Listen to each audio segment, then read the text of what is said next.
À la tribune du Conseil économique et social, la Direction générale de l'architecture, de l'ingénierie et de la construction. Cette structure du ministère de l'Urbanisme, des Affaires foncières et de l'Habitat est venue échanger avec les conseillers sur la problématique de la qualité des infrastructures publiques.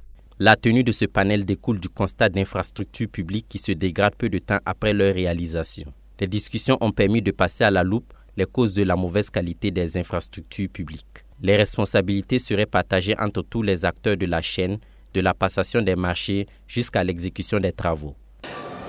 La qualité des infrastructures qui est déplorée au Burkina Faso se justifie par énormément de paramètres et il y a une co-responsabilité de tous les acteurs. Ça commence depuis la chaîne de passation de la commande publique dans le domaine du bâtiment, en passant par les prestataires et le terrain et après par les entreprises et finalement par les usagers à l'exploitation.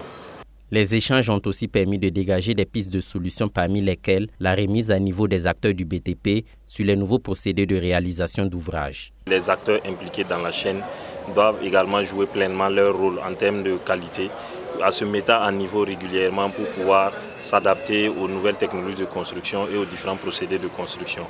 Quant aux entreprises, elles doivent assurer la formation de leur personnel pour pouvoir offrir des prestations à la qualité des études qui leur seront servies et également pour pouvoir réaliser dans les règles de l'art des bâtiments, comme nous avons l'habitude de le dire, qui normalement ont une durée moyenne de vie de 100 ans, ce qui n'est pas le cas chez nous.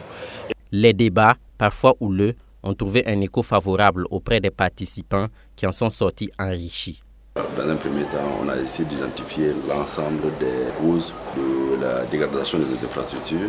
Les recommandations qu'il fait, on peut les prendre en compte. Essentiellement, il y a la qualité des hommes, il y a la qualité des infrastructures.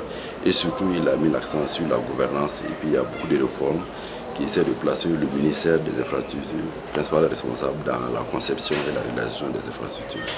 La qualité des infrastructures publiques est une question primordiale pour un pays qui veut un développement harmonieux. Parce que quand on parle d'infrastructures publiques, ça veut dire que c'est les deniers publics qu'on investit dans la construction de ces infrastructures publiques. Ça veut dire que c'est l'argent du peuple qui est investi.